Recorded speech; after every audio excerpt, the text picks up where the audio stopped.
Okay, good afternoon, everyone. So strong, successful, charismatic, dynamic women are no strangers to Cliveden, so it gives me huge pleasure to welcome three extraordinary women on this panel today. So I start off with the incredible Paula Byrne, Dr. Paula Byrne, who is the world's authority on Jane Austen and a Sunday Times best-selling writer and a prolific biographer.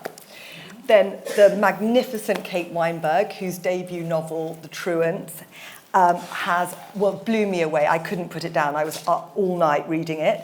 And it has been published with unanimous acclaim from all sorts, and it's a coming-of-age novel Kate will talk to us about in a bit. Alain de Botton noted that The Truants evokes university life as seen through the eyes of one of modern British literature's most appealing heroines. Weinberg is a major talent. Yay. And last but not least, Helen Fielding, who needs absolutely no introduction, the genius who brought Bridget Jones into our lives and changed them forever. So, welcome, ladies. So before I get to all your magnificent bodies of work, I just want to open it up a bit, and I'd like to ask you who your favourite heroines of all time are. No pressure. So hard. Paula. Oh, this is going to be a really unpopular choice, but it is Fanny Price from Mansfield Park. I'm sorry, it's out there. I'm confessing it. Why? Because she's so different to everybody else. She's full of grace. She observes, she listens, she's put down, she's bullied. I think she's the first child in English literature, the first heroine who we see from a child. She first comes at the age of 10. And everybody says, oh, Dickens, David Copperfield, he's the first one. But it's not actually, it's Jane Austen, as again, always is first with everything. And you see the growth of this very shy, socially displaced little girl who is bullied by Mrs. Norris relentlessly. And the growth of her and her silence and her grace. She's all about doing nothing, but she does a lot in doing nothing. So although I want to say Elizabeth Bennet, of course I do, but I keep coming back to Fanny Price because she's more intriguing, and I go back and think, what is going on with Fanny Price? I know what's going on with Elizabeth Bennet. She's she is what she is, but Fanny Price is complex. She's layered. So Fanny Price. Kate. So I could very truthfully say Bridget Jones, but can I cheat a little and talk about my literary heroine of choice was actually a real-life person called Lorna Sage, who I was taught by at UEA. Had the enormous fortune of being taught by her, and she inspired the central character in my book, who's also called Lorna, and she just had this ability which I'd been longing for. I was 25 by the time I did my postgraduate degree, and I'd been looking for it through my undergraduate years, and she would just pull you into her world, and she ripped up everything I knew about literature and reorganised it from this sort of dynamic, feminist, revolutionary, very mischievous point of view. And unfortunately, she passed away a few months after I left the course, and a colleague on the writing course turned to me and said, don't worry, one day you'll write about her. And I've tried to import some of her qualities into the character of Lorna in my book. I'm sure she'd be very proud. Helen. Well, I'd like to say, first of all, that I think it's quite interesting that we're talking about heroines that last, almost as if it's something quite unusual. And I quite recently came across this test called the Bechdel test. I don't know if you've heard of it. But it's a test that was only invented in 1985 for movies and works of fiction. And if you had two women in it who were talking about something other than a man, then it passed the test. And that's how unusual it is to have really distinctive, original women in sort of movies and TV. So I think it's wonderful that there are such great examples in literature, and have been for so long, really. I mean, to answer the question, I would say Elizabeth Bennet. And also, although you're not allowed to have people in movies, I would also say Maria from The Sound of Music. And I think they're both rather similar, and they had a huge effect on me when I was growing up. And I think what's interesting about both of them is that they were very moral people, actually. They were great fun. They were very cheeky, and they were not afraid to stick it to the men around them. So Elizabeth was always sticking it to Mr. Darcy. And I always remember the bit in The Sound of Music when Captain Von Trapp had a whistle sound for all the children. And then Maria blew the whistle and said, "What's my signal, sir?" And I think, you know, in a way, the definition of a hero is that they have to have something to struggle against and kick against. And a lot of these women that we admire in literature are living... One of the things that was brilliant about Jane Austen is in writing a tiny little thing, you learnt a huge amount about the larger sociological and historical world she was inhabiting. I'm rather pleased I said such sort of erudite-sounding Came out beautifully. words. Thank you so much. But I think the ability to keep their integrity in the face of a tricky situation, a tricky sociological situation, is something that makes them endure, probably, as well as being funny and fun and relatable. Well, Paula, I'm sure you've been asked this a million times, but what is it about Jane Austen and her character that have really led you to have this enduring fascination with her? I came to Jane Austen, I think, for me, relatively late. I was 14. I'd read all the Brontes when I was really young, and they've been really my role models. And I had fell out with my English teacher at school, and he wouldn't let me sit, in those days, O-level English. Literature was the only thing I was good at. I was like, well, I can't do English literature O-level, you know. So I took myself off to night school at 14, and I met this incredible teacher, and he taught me Mansfield Park. His name was John McLaughlin. He was fast. Oh, God, I could choke up thinking about him. He was a genius. And I fell in love at the age of 14 with Mansfield Park, and I couldn't get enough of it. And I reread her every year, and she has changed my life. I have travelled the world because of Jane Austen. And I think, in answer to your question, why does she endure? I'm a great rereader. I think the test of a great author is when you go back and go back and you go back and you reread. I never just read a book once. I just don't get people to say, well, I've read that. I'm like, what? You know, you should be going back over it. And every time you reread Jane Austen, you find something different. But she was very pioneering for her time. So I know I've read a lot of 18th century literature. Lots of women were writing books in the 18th century. Hundreds and hundreds. We forget about this. But they were. And you think, well, why do we not know any of their names now? Well, frankly, a lot of them were really crap, sorry. And the reason Jane Austen endures is because she's really, really good, but also she was very pioneering. So she was writing about imperfect heroines, heroines that are flawed, they get things wrong. Elizabeth gets Darcy completely wrong. She thinks Wickham's great. She's completely wrong. And she takes on authority. She doesn't let herself be bullied by Lady Catherine. She doesn't let herself be bullied by Darcy. He's quite arrogant when he proposes marriage. Let's face it, he thinks she's going to say yes. And he can't believe it when she says no. So nobody else was doing that in the 18th century. Literally nobody was doing that. And it was people like Walter Scott who said, whoa, this girl, who is this Jane Austen? She is doing something so different. She wasn't writing about aristocrats, posh people. She was writing about people who were downwardly mobile, Sense and Sensibility, the first book. It's about three sisters who lose their home. They're down. They're not going up, they're going down. And then you get Elizabeth Bennet, and she's challenging authority. So why she endures, I think, is because she was really, really pioneering for her time, and we sometimes forget that. So you touched on the joy of rereading. One of the most delicious aspects of doing this panel was that I got to reread Bridget Jones.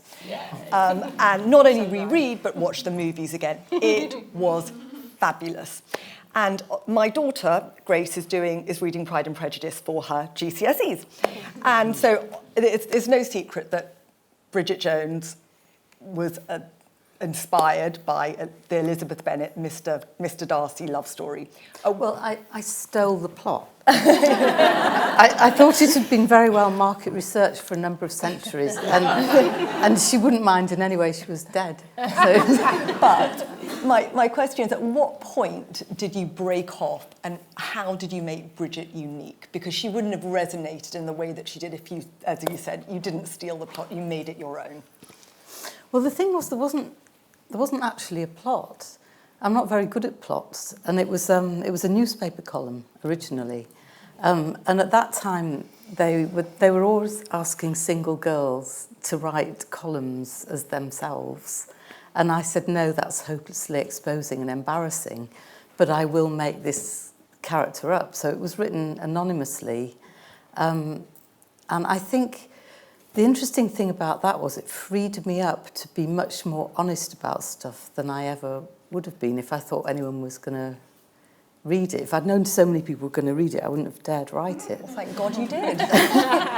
And of course the irony was that everyone thought it was me anyway. But I think that is quite a thing about heroines or characters in general, that it's the detail of people's lives. I was just listening to Alain de Botton talking about how mad we all are, and how we only know other people through what they choose to tell us or present to us. And then if you sort of accidentally, as I did, peek behind the curtain about what's actually going on, why does it take 3 hours between waking up in the morning and leaving the house and trying to find some tights that haven't got all tangled up with bits of tissue on, and all those little details. I think those are very important details. And I think one of the first people to do that sort of thing was actually, was it Charlotte Bronte? Which Bronte wrote Jane Eyre? I'm so sorry. Charlotte. I knew that. But she was one of the first people that got really first-person psychological in that way. And I do think that helps a character to endure because you know so much about them. So, Kate, Helen was inspired by Jane Austen. Yes. You've spoken about your inspirations for Lorna, but you've got 3 extraordinary women in your book. Who were you inspired by? As a writer? As a writer. So, in terms of reread, I'm a big rereader as well, and actually there are lots of books on my bookshelves which take up double the amount of space because they've dropped in the bath so many times and they've been thumbs that they're actually really fat now. And one of the books that I reread a lot, I was always obsessed with campus novels, and one of the ones which I loved was The Secret History. And I still do, and I reread it most years, but it did drive me nuts that the cast was almost exclusively male, and there was this romanticised female Camilla, and it's beautifully written. But I just wondered whether you could turn that inside out and have a female cast and have a man who's not quite token, but he is this sort of pin-up man for the women who are much more complex and interesting. And actually, after I'd written one draft of my book, I handed it over to my husband, who's good at editing, and he read it and said, "I'm just not sure you're that interested in men." So I said, "No, I am." And then and he said, "I think the one character that's suffering here is your male character." So I went away and I thought about it, and I thought, I know. And I based it on a woman in my life. And then I breathed life into this male character by thinking through the psychology of a woman I know. So you based the man on a woman? Yes.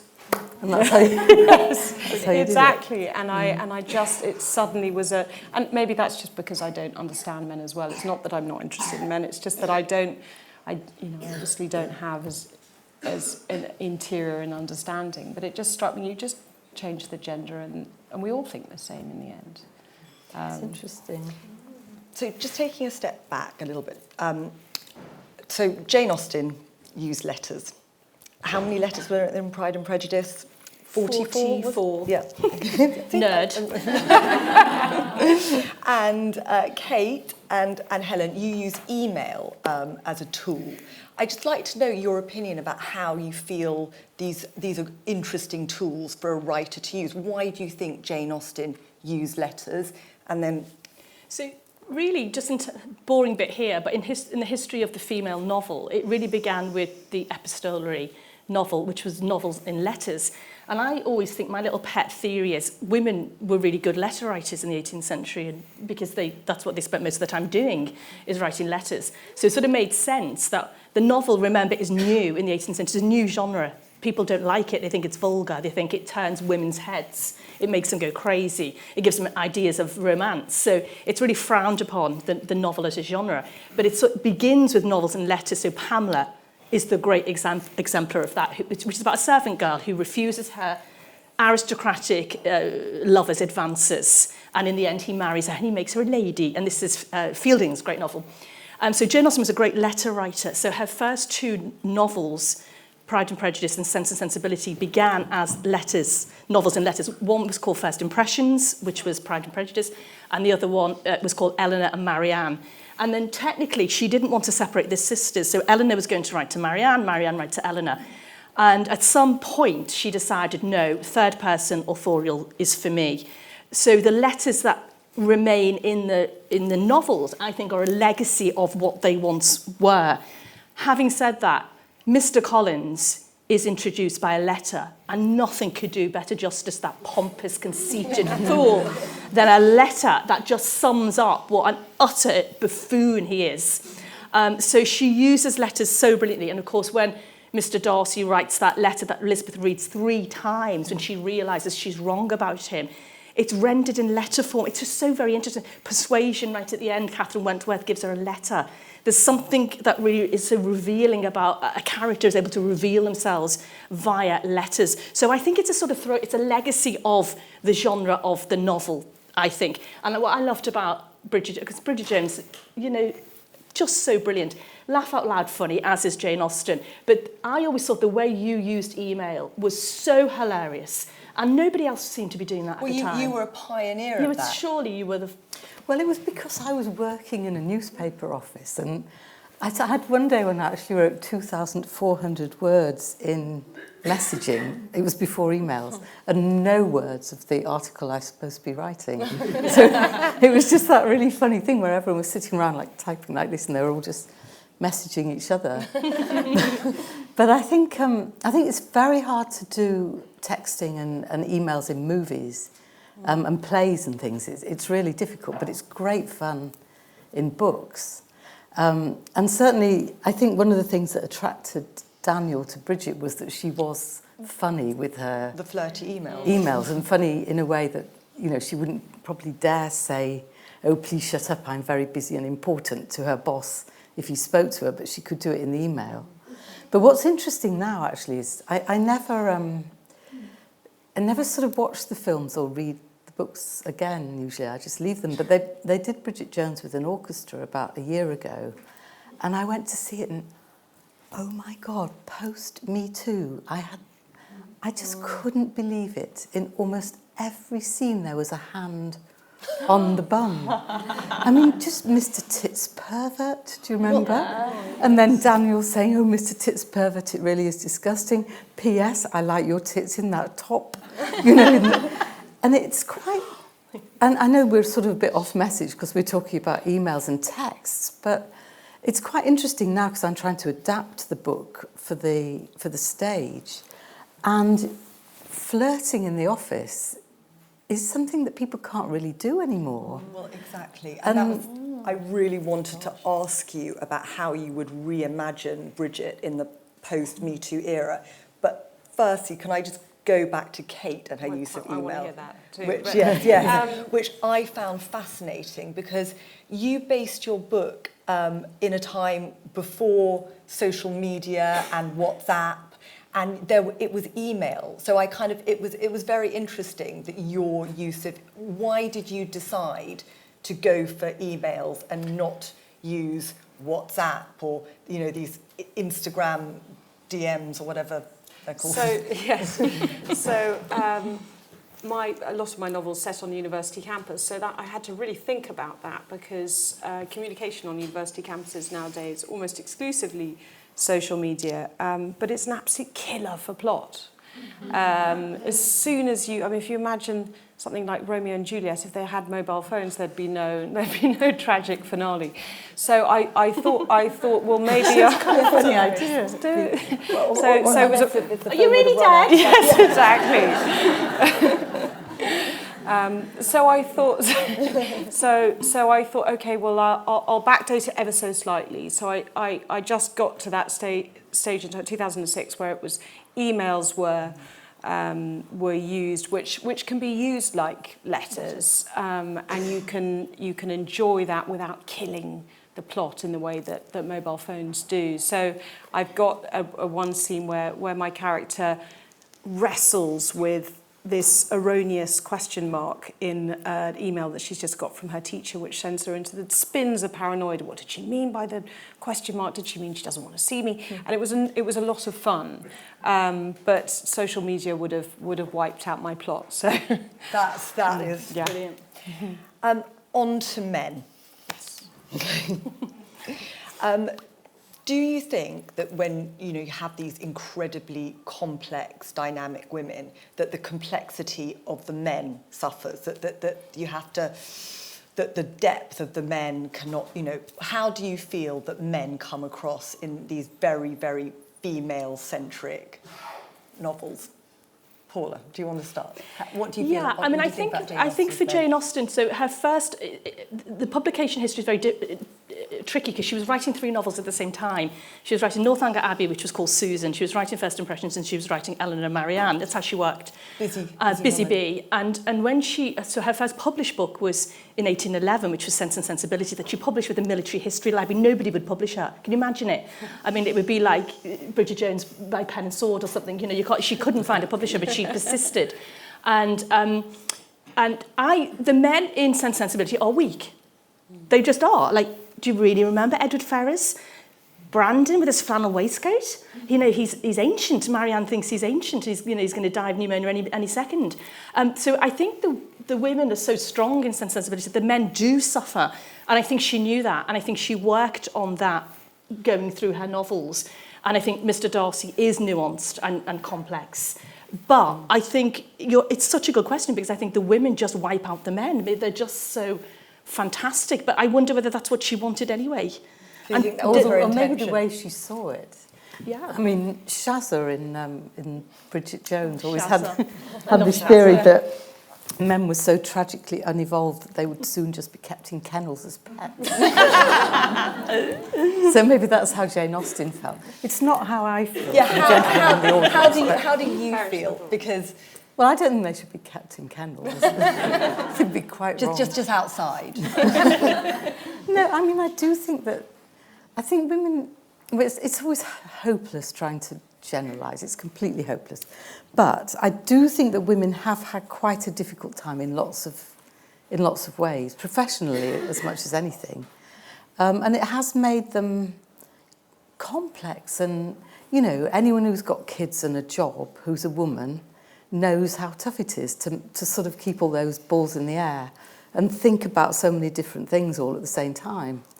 And so I think, I'm not going to generalise, but men, if a man's in a traditional marriage where the woman does most of the housework and kids and all that stuff, and they can just focus on work, they're able to just think about one thing at once, which makes for more focused, and some might say simple mind. I think that's a really good point. And Jane Austen, there was a woman called Jane West that wrote lots of really rubbish novels, and they were very didactic, and it was all about how women should be perfect housewives and perfect mothers, and Jane Austen couldn't stand her. And there's a letter that she writes, but Jane West had about 14 children, and at one point Jane Austen says, how does she write with her head full of mutton and linen? And it's this marvellous letter about, and just sort of imagining, how could I be Jane Austen writing if I had children?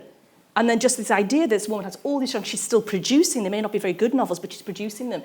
And I think that's just such a good point. And Kate, I mean, the women in your book are extremely strong, and there's Alec, you said, was inspired by a woman. I won't say who. No, I'm not going to ask you. But, you know, Lorna's husband. Yeah, there is some really... I've got two very sympathetic male characters who are more minor characters in the book, but there's a quiet love story that's happening with the men who are overlooked in the book in preference for this rather charismatic, compelling but manipulative man who's Alec. And I wanted to... But I wanted to steer away slightly from the idea of a traditional love story. So the real love story that's going on is between Jess, this undergraduate, and her teacher, Lorna. So the first line is about the fact that she's not sure who she fell in love with first. And actually that's the real love story that continues through the book. And the love story with Alec blows up in the middle of the book. Can I move on from love to friendship? Because, you know, when I was thinking about this panel and thinking about women, friendship inevitably follows. Did, you know, researching Jane Austen, writing about Bridget, writing about Lorna, did that make you question the nature of your friendships or what the nature of female friendship is? Well, again, I was very unself-conscious when I wrote Bridget. It wasn't meant to be anything. I wasn't planning anything. I just needed to pay the mortgage, and that was a way of doing it. But I think what it did... Is this making this straight? Oh, it's fallen off. Sorry about that. Not Bridget Jones. There it is. But I think Bridget and her friends spend their whole time thinking they're lonely. And it's quite funny when I adapt the books that I realise she's never lonely. Her flat is always full of people. There's always someone, you know, bursting into the flat, bursting into tears, something's gone wrong. Some person they've met online has just posted the fact that they've had a baby, 6 pounds, 7 ounces, and they slept with them the night before. And, you know, there's all this stuff going on the whole time. And one of Bridget's favourite expressions is proved by surveys, which is one of my favourite expressions. And it has actually been proved by surveys that the biggest indicator of not exactly happiness, but contentment is not the partner, it's the friends, it's the community of people around you. And it was a proper survey, it was a Harvard survey they did it over 70 years with people. I mean, obviously with people, but you know, like the same people for 70 years is what I mean. And I think that's really telling because so many books are romances, including Jane Austen. I mean, she always gives up when the girl gets the bloke. She can't write the scene. When they get together, she just stops. But the whole idea that that's the goal, you get the bloke and then it's all right, it's not true. And what Bridget has got is she's got this urban family that will always be there. And I find it interesting when I, you know, write the last Bridget book I wrote was like years after the first one, and she still had the same friends. And that's what I observe with people around. Of course, you know, everyone loses a friend or, you know, it doesn't quite work anymore, but most nice people keep their friends all their life. And those are the people who sustain them. So I think friendship is quite underrated in books, and it's a huge thing. Kate, friendship is obviously a big theme in your book. You have betrayals. You know, talk me through how that. You know, what would you say makes a good friendship? Did it when writing about, because the girls all fall in love with each other. Yes, the girls all fall in love with each other, and my narrator is dazzled by this very exotic girl in her year, Georgie, who seems to have all the glamour and breadth and life experience that she doesn't have. She's very suburban, Jess, my narrator, and so this friendship happens very fast in the way that sometimes that does happen, especially with women. They fall very intensely for their girlfriends, and you feel that at the beginning of the book, and actually it's the involvement with the male character that creates this betrayal. There are lots of triangles. But the real indicator for me in the book that the friendship may last, because it goes through this turbulent time, it's not clear at the end of the book whether Georgie and Jess's friendship is really going to endure. But I think that self-knowledge that characters that people in life get through experience and through very much the obstacles they run against, that can create a whole different ability to form connections and friendships. And so I feel optimistic for my narrator that, having understood herself a little better, she'll be better equipped to be able to make really good female friendships that she stress tested really severely in my plot. Yeah. Major spoiler alert, but yeah. Yes. It's all in here, you've got to read it. When Jane Austen was 16, she wrote a really funny satire called Love and Friendship, in which she satirises two women who instantly fall in love and faint alternately in each other's arms. and she completely upends that whole notion of girly friendship, because actually they don't really like each other. And that's one of the things I love about Jane Austen, is she's just so subversive all the time. So if anyone hasn't read Love and Friendship, it is laugh out loud funny. When I used to teach Jane Austen, I always started with it, especially when I taught boys, and I'd say, who do you think wrote this? And they say, Monty Python. And I'd say Jane Austen, and they would literally fall off their chairs. They couldn't believe it. It was so scatological, it's naughty, it's just Jane Austen unreined. So she definitely was quite sceptical about female friendship. What were her real-life female friendships like? She did have very good friends, but I think for her, she just adored her sister. First and foremost, Cassandra was her soul sister. They slept in the same room for all their lives. They were devastated when they were parted. So I think I have lots and lots of sisters. Sometimes when you have lots of sisters, they are your best friends. It's actually harder to form friends, because your sisters, you really trust them and they tell you the truth. Well, mine do. Or 5 of them, and and my brothers really tell me the truth as well. But I think she did have very good friends, and one of the friends that Jane Austen had was a friend called Anne Sharp, and Anne Sharp was a governess, and she was a governess to Jane Austen's brother, who was rich because he was adopted by a rich family. Thank goodness, because he gave Jane Austen the cottage in which to write her novels. Had he not done that, we wouldn't have the novels. Okay, so she owes a lot. And Miss Sharp, Anne Sharp, was her dear friend.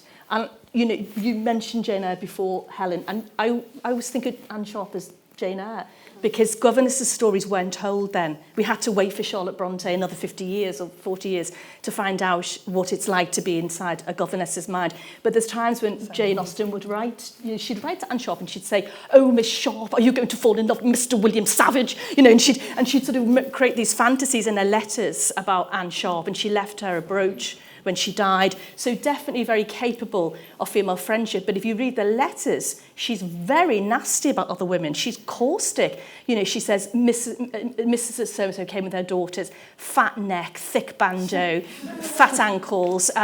You just sort of sit back and you go, whoa, I don't want to be on the wrong side of Jane Austen anytime soon. And then, look at their noses. Would anyone marry those girls? Have you seen their noses? And she's writing these letters to Cassandra. And then, somebody miscarries and she says, oh, I know why she miscarried. She happened to see her husband's face. Because her husband was really ugly. And you just go, whoa, okay, Jane Austen, that's a really below-the-belt joke. Miscarriage, anything, she's going to joke about it. So I'm not so sure about her female friendship, it has to be said. I think she had a rather dim view of women, and her sisters bite each other's fingers off. She writes these naughty stories when she's little, and they all want the rich man, and they bite each other's fingers to get to the rich man. And then one marries a man she hates to spite her sister. I mean, it's hilarious, and she's just having fun with it all the time. But she's certainly capable of female friendship, and but sisterhood is, so you have Eleanor and Marianne, we have Jane, and she was one of the first novelists to write about pairs of heroines, so sisters who were heroines. So she's much more interested, I think, in the sister relationship, I think, but you disagree. So I want to move it to enduring heroines. Bridget, I think one of the reasons why Bridget has stood, is it 20 years? She's been massive. I was just going to say, it hasn't actually been centuries. But you actually created a language. You created a whole new language. There are words that you invented. Singleton. I thought I invented singleton. It was P.G. Wodehouse. I was reading one of his books and he came up with singleton, and I boasted about it for quite some time. But it was him. Smug married. Smug married, Right, yeah. Yes. Smug married, that was the thing, yeah. So how did you... Sorry. Sorry, children. But, And many... How did you come across... How did you do that? How did you manage to invent this whole language? everybody has their own language. I think anyone who's got teenagers at the moment knows they have their own language. Things are lit, they're fire, they're bro, they're...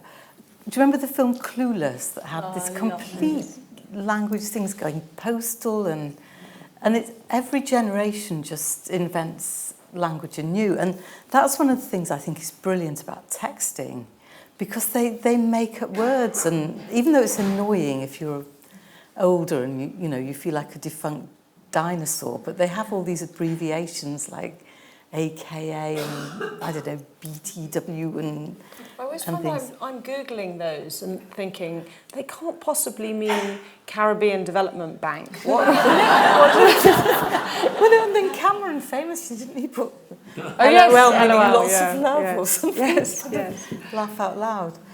So I think if you notice how people around you speak, they all have their own little words. Like man-whore is a word that some groups of people I know use, and I think it's fun. I love it when people make up their own words for things. Paula, did Jane Austen make up words?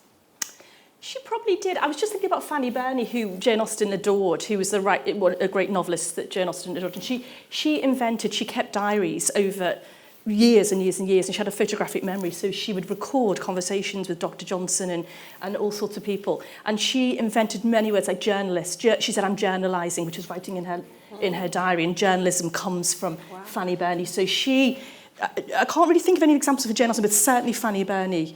And so the lexicon that people create, it's very interesting that people do, but it moves very quickly, doesn't it? Slang moves very quickly. Like I've got teens, and I'm going, oh yeah, it's really peak, and they go, oh no, we don't say peak anymore, Mum. I know, it's not really good. And then I get mixed up, and I go, oh, it's really peak, and they go, no, peak's bad. And I'm like, oh right, I'm trying to get in with the lexicon, trying to keep in with the kids. It never works.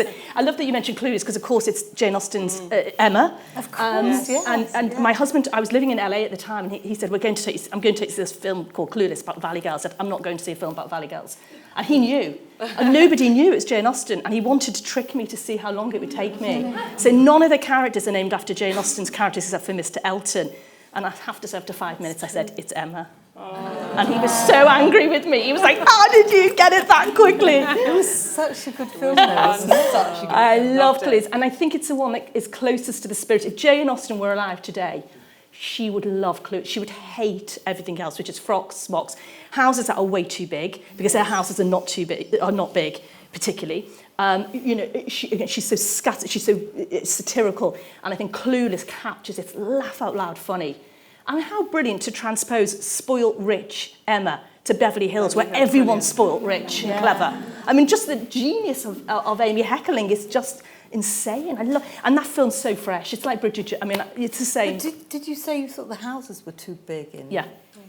I always think one of the really interesting things about Elizabeth Bennet, I always think she's so principled, she's not going to marry for money, she's going to marry for love, but the moment she really falls for Mr. Darcy is when she sees his great house. Pemberley.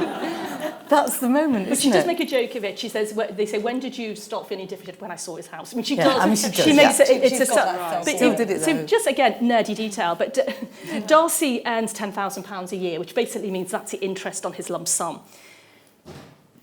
Chatsworth, where Pride and the film, the Andrew Davis six-part series was based in Chatsworth. Just as an example, the Duke of Devonshire was something like 100 million per year. So you think of that and Darcy on his little 10, it's fine, 10,000's pretty good, but it ain't Chatsworth. You know, Pemberley is not Chatsworth. And again, Jane Austen is deliberately doing that. She's not writing about aristocracy. She's writing about the gentry. It's important to, and in those days, ordinary people. So Walter Scott says, oh my goodness, she's writing about ordinary people. And then, you know, when I live in America now, and people go, oh, Jane Austen, oh my God, those big houses, oh my God, and she's so posh and she's so rich. And I'm like, no, she was writing about ordinary people. And that's what made her different. But did all the televised series get that wrong? Do they all go for the grand? But I think it looks great, and the Americans love it, and because they think we all live in big houses like that. Fabulous. Kate. Like this. In our dreams. Kate, you know, you're, as a debut novelist, Yes. are you finding words that you've used being repeated? Were you conscious about, you know, did that come into your head about, you know, this? I love the fact that you're asking me that. It's been out a month, and I don't think we're going to hear it on the street. But I do find words delicious. I really do, and maybe I should make it an ambition for my next book to come up with a singleton type word that that I can just try and spread around, just sort of text as many people as possible and see if it takes off. Okay, well that's a challenge for you. Yeah. Now I'm going to embarrass Helen a bit. I'd like to know, you know, your first, you know, Paula, your first encounter with Bridget Jones, how you felt about her. Wow. Can I tell another little story just before I tell it? I met Cathy and Helen at a Picador party many, many years ago. And Bridget Jones was about to come out, I think. And I remember Helen vividly because she stood in the corner and watched everybody. She observed, and I thought you were like Jane Austen. Oh God, I was worried what you were going to say. You were like this Jane Austen figure, and you may not remember, but we went onto a bar afterwards. Do you remember? And I noticed you, and my editor said, "See that lady over there?" And he said, "This book is going to wait till this book comes out. She is Jane Austen." And I thought that's what Jane Austen would do. She'd go to a party and she'd do a Helen Fielding. She'd stand and she'd watch and she'd observe. And then so I sort of was primed by that.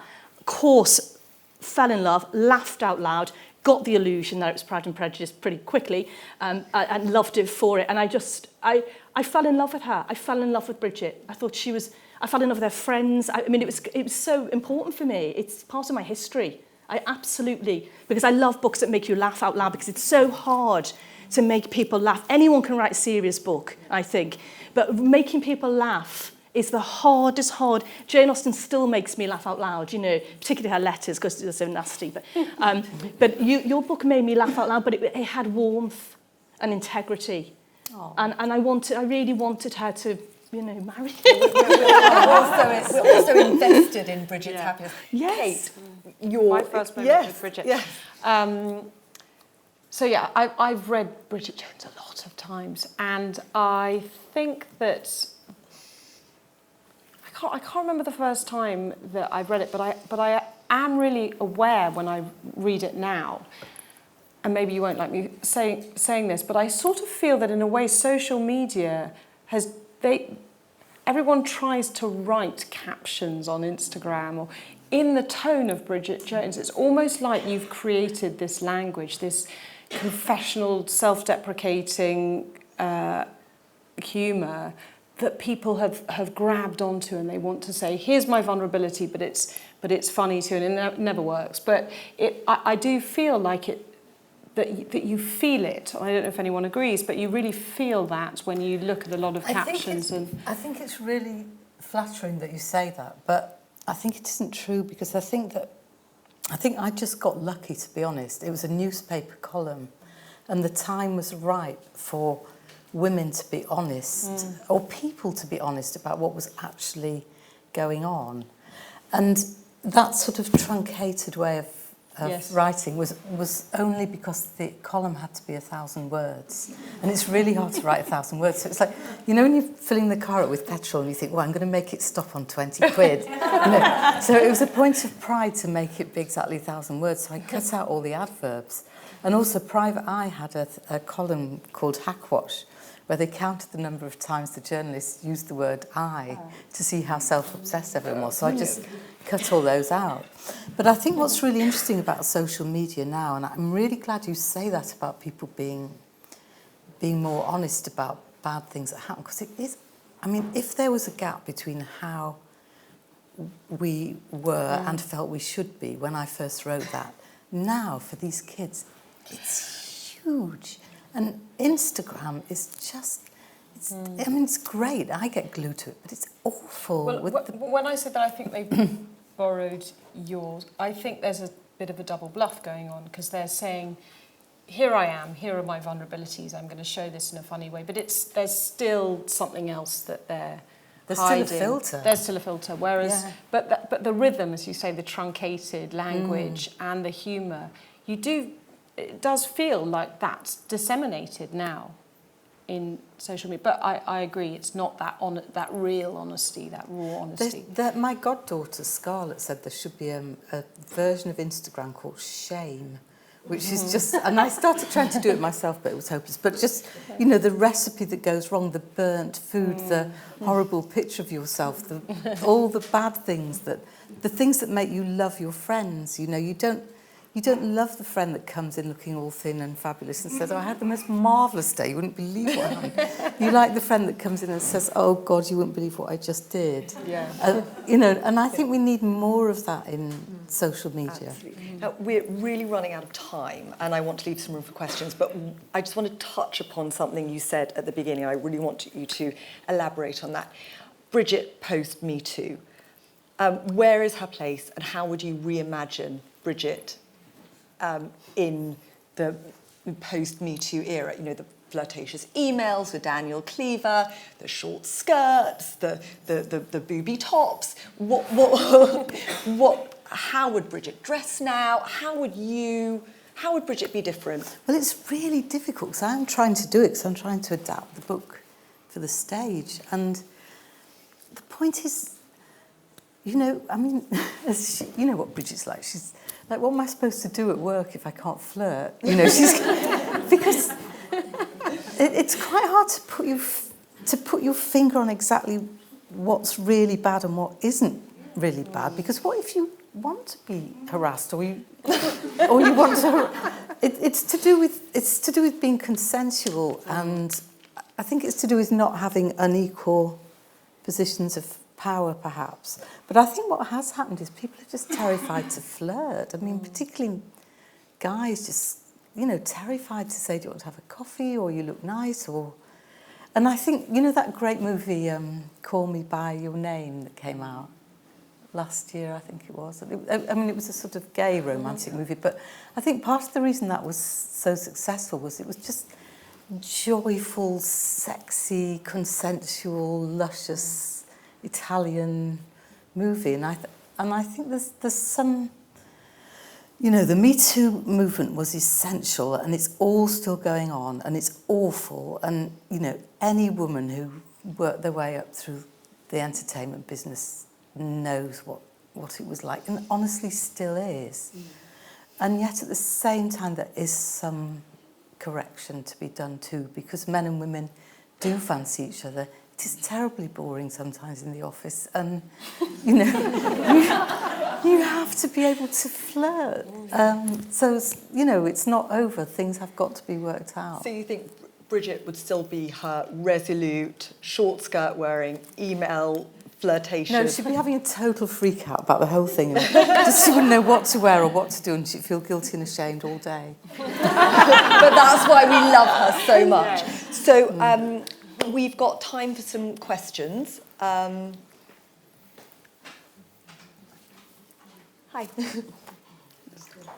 Hi, I hope you can hear me. Now, this is the most brilliant session and I've enjoyed every word, but there's one character in Bridget Jones that I would love to know a bit more about the genesis of, and that's Bridget's mum. Good question. Well, yes. Actually, funnily enough, I was telling Natalie earlier that I brought my mum years and years ago, long before you know, this was your hotel, to do a restaurant review, because she was a cookery teacher in Yorkshire. And it was very fancy, and she had some profiteroles, and she said, well, if I'd made these, I'd have considered them a failure. I'd have thrown them away and opened a tin of pears. And so I think my mum is not like Bridget's mum in some ways, but she was like Bridget's mum in that her generation had this real trilling confidence. They had never read a woman's magazine in their life, unless it was something that said wear a pointy bra and make butterfly buns. That was the extent of it. They didn't have this sense that they were all wrong and they should be thinner and they should be richer and they should be this, that or the other. There was a real confidence. They'd been brought up in one place, they knew what their values were and what they were supposed to be doing. And I think that aspect I got from my mum. But as I've written more books with Bridget's mum, I have developed her more and, in fact, made her into a character who does what a lot of mothers do, and she will not leave her child alone. She's constantly trying to change her. She's constantly saying, oh, darling, you can't go out in all these fudges and slurries. You look like a refugee. Or, she's always trying to make her wear bright colours or do something different or go out with someone else or stand up straight. And I think it's interesting for me, now I've got kids, seeing myself turn into Bridget's mother and say, you're not going out wearing that. And I'm glad you asked about that. I think it's quite an interesting lesson in how not to be a parent. So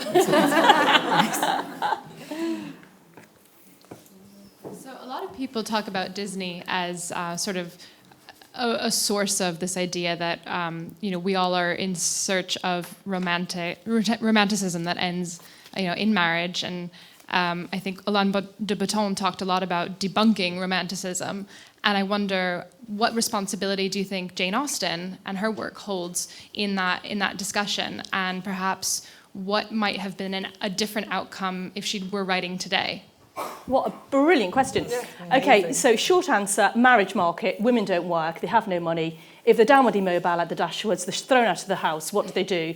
They hopefully marry a rich man. It's literally, how pretty are you? What's your value in the marriage market? Jane Austen's obsessed with this because that's what she has to be. So when Charlotte Lucas in Pride and Prejudice marries the awful Mr. Collins, and Elizabeth takes her to task, her dear friend, and Charlotte Lucas says, look, hang on a minute. You're pretty and you're lively and you're witty. I'm not. I know my value and I'll just stay in the garden and I'll stay away from him. And it's that simple. That's a transaction. People know what they're going to get. It's fine. She's also writing within the romantic tradition, boy meets girl, obstacle. Overcome the obstacle, marry. Shakespearean comedy. It's that simple. That is what she's doing, and she wants to do that. She wants to write comedy. She's funny. She wants to be funny. So that is the genre that she is choosing. And within the constraints of that genre, she throws things up. She has Elizabeth taking on aristocracy, Lady Catherine, which has the shades of Pemberley to be thus polluted, but you little scumbag, and she takes her on, and because she's cleverer than her, she's funnier than Lady Catherine, and she doesn't care. She is so incredible, the way she takes people on. And Elizabeth turns down Mr. Darcy's first proposal and Mr. Collins. Mr. Collins says, oh, it's just a joke. You're just trying to up your ante. She goes, no, I really don't want to marry you. And the more she says, I don't want to marry you, Mr. Collins is going, oh, no, I know you do. It's a game, aren't it? It's a game you're playing. She goes, no, I don't want to marry a fool like you. And she surprises Mr. Darcy. So she's really pioneering, but she's very silly, because that affects all her sisters. So when Lydia, who's 15 turning 16, goes off and shags around with Wickham, sorry children again, and is living in sin, and she comes back and that amazing phrase, and she says, I have a tear in my gown, the maid will mend my tear, and you think, no one's going to mend your tear, love, because that's long gone. It's a very sexual moment. But Lydia is affecting all of her sisters, because other men won't touch them if she's got a sister that ruins it for the family. It's business, it's money. It's important. It's not to be taken lightly. Having said that, we do still want the romance. You mentioned Alain de Botton. Don't we all just want to find that love story? So she's playing around with that, but it's much more simple. If she was writing today, I don't know, because she wouldn't be writing within that convention. So maybe and her last novel, which she was writing when she was dying, which was called The Brothers, which is now Sanditon, was a sprawling Victorian-style a novel about the health industry, hypochondriacs, set in a seaside town, rakish, raffish characters. So she was moving in a very different direction. So who knows, but she was, and just to make you understand, that she was just deliberately writing in that convention. Brilliant. Exhausted. Brilliant. I'm curious to know whether you've ever developed a character that you've been disappointed in, and what might you have done about it, or did you do anything about it?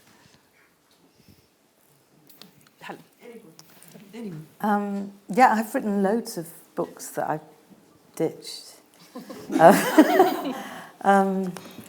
If ever I try and write in the third person, it's usually bad. I wrote a book, because I grew up in Yorkshire at the time, the sort of Billy Elliot time when all the mills were dying. And I tried to write this sort of novel about that, and it just was unreadable. It sounded so portentous. And my first novel I wrote was for Mills and Boon. And it was a set in a refugee camp. It was called Fires of Zanzibar. And it was a doctor and nurse drama. And they turned it down, and they sent me a letter saying, neither your characters nor your story are up to the high standards demanded by the Mills and Boon reader. and then I read it back, and the last line, he like pulls her to him in the hut, and she looks up at him all tremblingly, and he goes, "It's all right, it isn't a snake." So I think there's been a lot. I've just written loads of books that are just really bad. I've written far more bad characters than I have characters that I'm remotely pleased with. When I came out of university, I decided that why was it that no one had done a modern retelling of the Aeneid in the way that James Joyce had done? So I decided in my wisdom to set it in modern-day Rome with two pizzeria owners who were Romulus and Remus, which sounds really funny, but take it from me, it really wasn't. I think you should explore that. I published a novel last year which is sort of based on living in an Oxford college. My husband was the head of an Oxford college, so it's set in a fictionary place called Blagsford, full of old blaggers, but it's a public school. And I wanted my heroine, who may or may not be based on me, Lisa Blaze, Paula Byrne, work it out, who comes from Liverpool and finds herself in this Oxford college with lots of snobby people. And sort of doesn't know what to do with herself. And I really liked Lisa Blaze, and I've always done non-fiction, and I asked my editor, I said, could I have a go at fiction? I've got a novel in me. And she said, well, yeah, give it a go. And she brought in, because I was non-fiction, she brought in an editor who was a rather old-fashioned woman, and we were talking about this in the green room, and she said, I just can't stand her. She's absolutely ghastly and appalling, Lisa Blaze. And I said, well, I really like her. So I think she's really funny. And she said, I don't care if she's funny. She's absolutely horrible. And I said, but I like horror. I love Scarlett O'Hara. All the novels I grew up with, I liked the girls that were ragged around the edges, the ones that got it wrong, that were fighting. I love Scarlett O'Hara. She keeps saying, I want to be a lady like my mother, but I just can't be. I don't know how to do it, I just want to be like a man, So I always loved those sort of very raggedy heroines. And I was really shocked that she said she's so unlikable. So that was my experience, but thankfully the reviewers didn't feel the same way. So good old Lisa Blaze. Who I was thinking about, because she's not a likeable character. No, and she wasn't intended to be. I wanted her to be quite unlikable and also honest, honest. We've got time for one more question. The men are very quiet. Very. Oh, is that, yes? It's Jonathan. Hi, Natalie. Okay, I'm going to ask you the question. Who's your female heroine? At the beginning, you asked your great panellists. From literature or yes, life? from literature. Oh, gosh, really difficult question. Anyone who knows me knows that I'm obsessed with Anna Karenina. I mean, she's the be-all and end-all for me, although, as discussed before, having read it I've tried to read the book in my 20s, in my 30s, in my 40s. Having read Anna Karenina in my 40s, I actually think she's a bit of an idiot. Anyway, with that, I thank you, Helen. Thank you, Kate. Thank you, Paula. Helen, Kate and Paula will be signing their books. Please go and buy them. They're in the bookshop now. Truant, it is a must-read. And thank you, everyone. And you.